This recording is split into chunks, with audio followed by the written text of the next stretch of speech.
Creating an overview of Friedrich Nietzsche presents unique challenges. There are many great videos and articles out there that are organised chronologically around his life or his works, or that focus on his big ideas. But in this video, we're going to try something a little bit different. We're going to search for the thread of Ariadne that will lead us through the labyrinth of Nietzsche's incomparable brilliance. The hope is that with this red thread, we will then have a vantage point from which we can make sense of Nietzsche wherever we find ourselves in his work. With that in mind, if we were to zoom out as far as possible, we can see that the overarching concern of Nietzsche's philosophy can be seen as the dance between two poles, health and decadence, or to put it another way, between yes-saying and no-saying. The yes-saying wholeness of health and the no-saying decay of decadence are all about our individual and collective relationship to life and this world. Under these two umbrellas, we can gather the various elements of Nietzsche's philosophy. Under the umbrella of decadence, we can find Nietzsche's ideas of the ascetic ideal, slave morality and master morality, his critique of Christianity, science, Socrates, and all philosophy in general. Under the umbrella of health, we find the ideals of Dionysus and Zarathustra, of Greek tragedy and Zarathustra's three great doctrines of the Eternal Recurrence, the Ubermensch, and the will to power.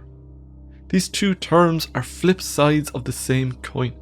They are a yin and yang whose dance is of the greatest importance in the current historical moment, in the pathological transitional stage that Nietzsche christened nihilism.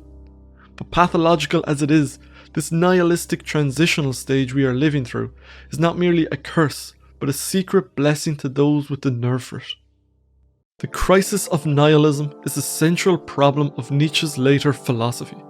This crisis is the consummation of millennia. It's not a chance occurrence, but the final fruit of what he calls the ascetic ideal, and more specifically of its most dominant Western form, Christianity. This crisis is first given voice in 1882's The Gay Science. Nietzsche's madman enters the marketplace one day saying, "Whither is God?" he cried. "I will tell you, God is dead, God remains dead, and we have killed him." And with that, the crisis of nihilism burst into our culture's consciousness. But this crisis was not a new phenomenon. In the collection of notes published after his death under the title The Will to Power, we find the following. "For why has the advent of nihilism become necessary? Because the values we have had hitherto thus draw their final consequence. Because nihilism represents the ultimate logical conclusion of our great values and ideals. Like a cancer, it had long been spreading through the body of Western culture. This nihilism was the fruit of the forces of decadence dominating our culture since before the rise of Christianity. Like a slow poison, it had rotted the culture from the inside, and only now was it reaching its endpoint. When the madman proclaimed the death of God in The Gay Science, he prophesied a calamity without equal. This long plenitude and sequence of breakdown, destruction, ruin and cataclysm that is now impending. An eclipse of the sun whose like has probably never yet occurred on earth. Nihilism then is the end product of decadence. But what exactly does Nietzsche mean when he says decadence? It's a term that emerges in the final years of his work. For him, it essentially means the opposite of health. It's decay. More specifically, as he put it in The Twilight of the Idols in his final year of writing. Health is decay of the instincts. To have to fight the instincts, that is the formula of decadence. As long as life is ascending, happiness equals instinct. The instincts then are a critical element in understanding the equation of health versus decadence. We usually think of Nietzsche as the father of existentialism, but he could just as equally be called the father of psychoanalysis, as Freud, Adler, Jung and Frankl have all attested to. The problems that Nietzsche approaches were philosophical ones, but the manner in which he approaches them is psychoanalytical. The instincts, as Nietzsche talks about them, are in some sense transpersonal. Being outside of consciousness, they are part of a collective inheritance bubbling up from underneath our consciousness. This concern with the instinctual and its dance with the culture, sometimes dominating, sometimes repressed, is a prominent theme from the beginning of Nietzsche's career. His first work, The Birth of Tragedy, is about the birth of ancient Greek tragedy from the fusion of two forces in Greek culture, the Apollonian and the Dionysian. These are forces in the Greek psyche. The Apollonian is the pull towards consciousness and the differentiation of individuality. Dionysian is the expression of instinctual release. Dionysus was the god of wine and intoxication, and so this force in the psyche represents the desire for unity and the blissful dissolving into the instinctual. The Birth of Tragedy explores how the fusion of these forces gave rise to what Nietzsche considered the highest pinnacle art has ever achieved, classical Greek tragedy. Greek tragedy found the subtle balance. Nietzsche observed that wherever there were Dionysian festivals elsewhere in the ancient world, whether it was Rome or Babylon, it descended into chaos. The most savage natural instincts were unleashed, including even that horrible mixture of sensuality and cruelty, which has always seemed to me to be the real witch's brew. The instincts are equal parts essential and dangerous. On the one hand, these instincts are life itself. If we are cut off from the instincts, we are cut off from the animating principle of life. A person cut off from their instincts is like a car cut off from the fuel tank. We have no drive, no impulse, nothing happens. We are disconnected from the life force, and so we begin to worry that life has no meaning. We become so disconnected from living life that we end up questioning the meaning of it. The intellect alone becomes sterile. As Nietzsche puts it in speaking about Socrates many years later in The Twilight of the Idols, the most blinding daylight, rationality at any price, life bright, cold, cautious, conscious, without instinct, in opposition to the instincts. All this too was a mere disease, another disease, and by no means a return to virtue, to health, to happiness. On the other hand, this realm of the instincts is what Freud would call the id. These instincts aren't necessarily socially acceptable. They cannot be indiscriminately expressed, or else we would end up with Nietzsche's witch's brew. Society would crumble. As he also put it in Twilight of the Idols, in times like these, abandonment to one's instincts is one calamity more. Our instincts contradict, disturb, destroy each other. I've already defined what is modern as physiological self-contradiction. What Nietzsche praises so highly about Greek tragedy is that the Apollonian principle manages to contain the dark side of the instincts. It channels them into an artistic expression that enables the entire community to say yes to life, to suffering, and to becoming. It harnesses the instincts in the service of healthy individuality. But the Birth of Tragedy doesn't just explore how tragedy came into being, but why it fell apart. And the answer is the great question master himself, Socrates. In Socrates, we find synthesized the two great suppressors of the instincts, morality and reason. These are two different strategies for controlling the instincts. And when Socrates' worldview gained power, in particular through Euripides, the balance between the Apollonian principle of consciousness and the Dionysian principle of instinctual life was broken down, and the golden age of Greek tragedy came to an end. In his later works, Nietzsche digs down on these decadent suppressors of the instincts. Neither morality nor rationality can take us towards health. They are both stoppers in the bottle. They get the instincts under control at the cost of our health. Cut off from the instincts, our life grows sterile, and the final fruit of this is the nihilistic crisis we find ourselves in today. But we now have no alternative. There's no going back to a time where we were in harmony with our instincts. In a section entitled Whispered to the Conservatives in Twilight of the Idols, Nietzsche writes that a reversion, a return in any sense or degree is simply not possible. We physiologists know that. Nothing avails. One must go forward, step by step, further into decadence. Meanwhile, in 1886's Beyond Good and Evil, Nietzsche orients our attention away from the past. What do their retrograde bypaths concern us? The main thing about them is not that they wish to go back, but that they wish to get away. A little more strength, flight, courage and artistic power, and they would want to rise, not return. And so, the path to health lies on the far side of our current state of decadence. With that in mind, it is important to understand Nietzsche's criticism of reason and morality as agents of decadence. We must keep in mind that the instincts can't be untethered, as we see in his criticism of antiquity's Dionysian festivals. But we also must remember that in Greek tragedy, a path between the rock of untethering and the hard place of suppression was found. A healthy relationship between the instincts and consciousness is possible, And this synthesis is what Nietzsche calls health and what he is in desperate search of. The first avenue of decadence, then, is reason. Nietzsche criticizes Greek philosophy as the decadence of the Greek instinct. It represents the attempt for reason to tyrannize over the instincts. In the history of philosophy, from Socrates' rationalism to Kant's categorical imperative and utilitarianism's greatest happiness principle, Nietzsche saw only a continued decadent attempt to drown out the torrents of the instincts. In The Antichrist, he writes, "What could destroy us more quickly than working, thinking, and feeling without any inner necessity, without any deeply personal choice, without pleasure, as an automaton of duty?" This is the very recipe for decadence, even for idiocy. The tyranny of reason, then, can only lead us to the meaning crisis of nihilism. Morality and religion are equally problematic.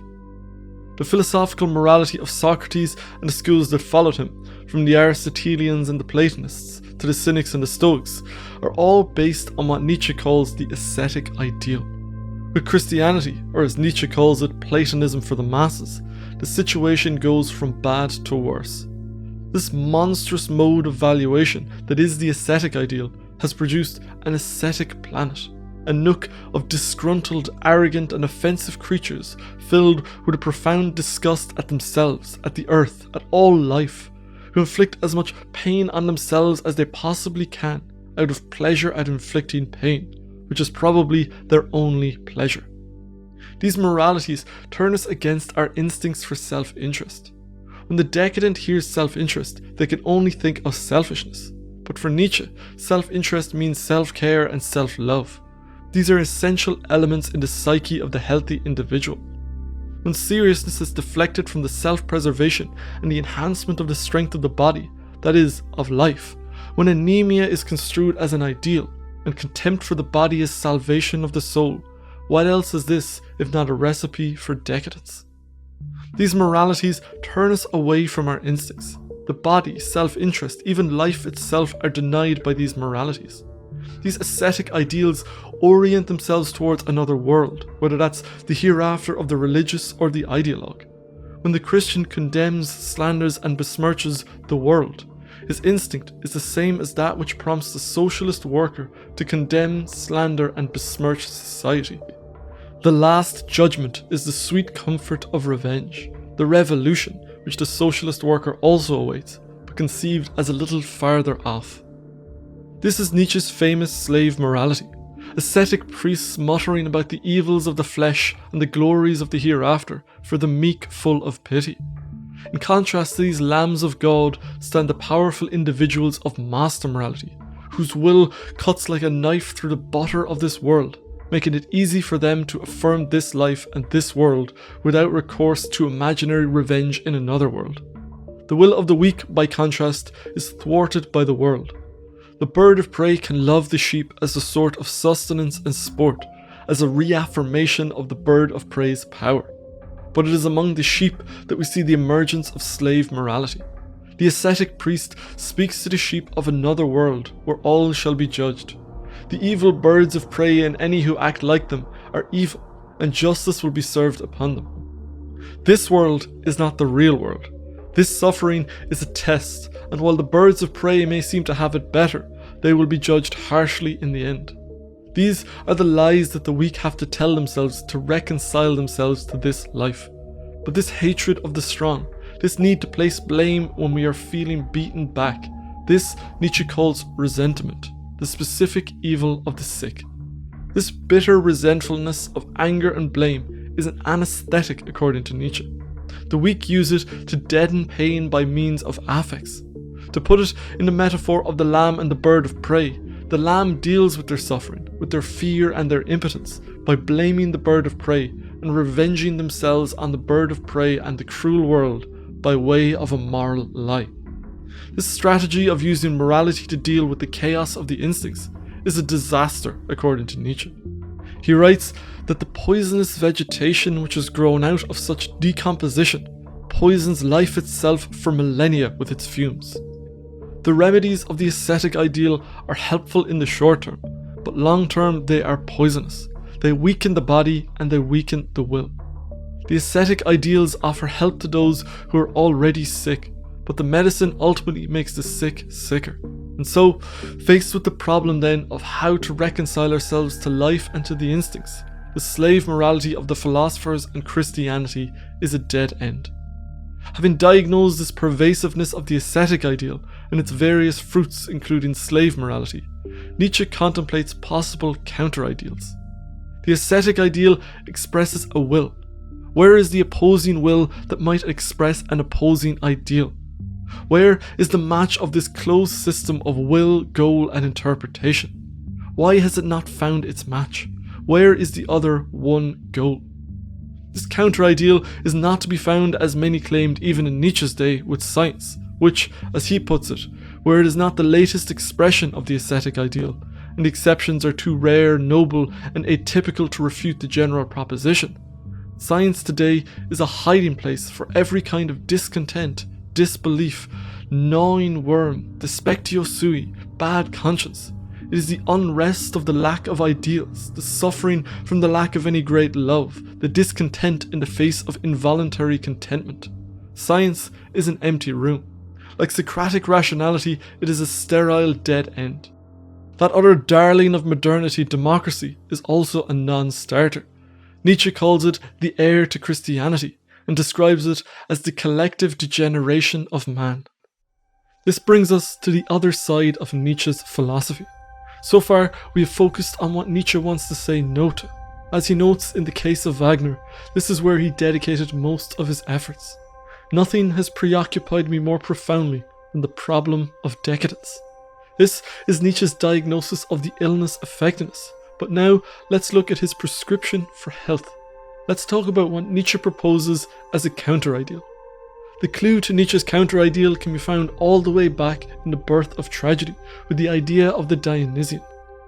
In his autobiography Ecce Homo, written at the very end of his career, he describes himself as the first tragic philosopher. And at the end of this final work of his, he closes his career with the question, "Have I been understood? Dionysus versus the crucified." Or to put it another way, health versus decadence. In the golden age of Greek tragedy, there was a fusion between the Dionysian and the Apollonian. Those who think that Nietzsche is preaching the way of master morality should pay special attention to that Apollonian element, and to the line quoted above that a reversion, a return in any sense or degree is simply not possible.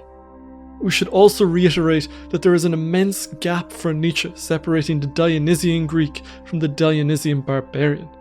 He is no believer in the unscrupulous unleashing of the instincts. What was exceptional in Greek tragedy was that the unbottling of the instincts, the opening of the Pandora's box of the unconscious, was contained by the Apollonian force in the Greek psyche. The Apollonian was the crucible capable of containing the volatile instinctual energies without shattering and dissolving into chaos. As his writing career progresses, these two forces become synthesized in Nietzsche. When he speaks of Dionysus in his later works, it is no longer an uncontrolled, frenzied, intoxicated passion, but a passion that is controlled and creatively employed. This vision of the Dionysian represents everything that Nietzsche felt was important, and above all, yes saying without reservation, even to suffering, even to guilt, even to everything that is questionable and strange in existence. And nobody embodies this yes-saying Dionysian ideal of Nietzsche more than his favourite creation, Zarathustra.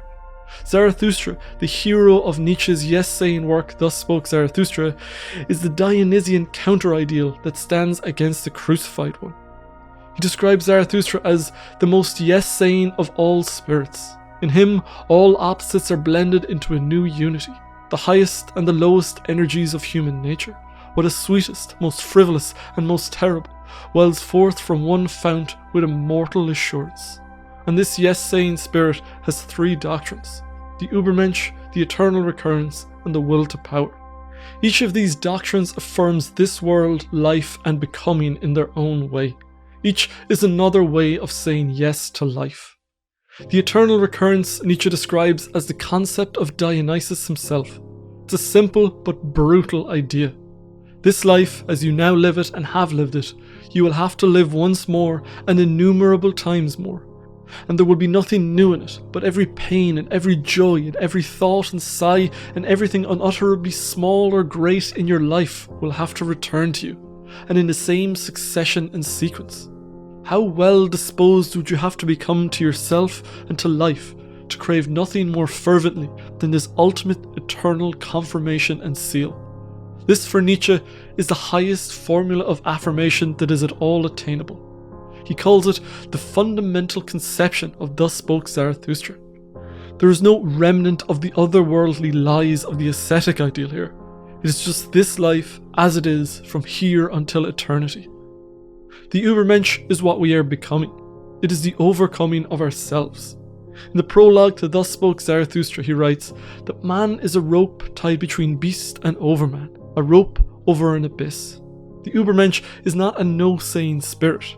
Unlike those under the sway of the ascetic ideal, from Socrates to the crucified, the Übermensch doesn't bow before another world, but only this one.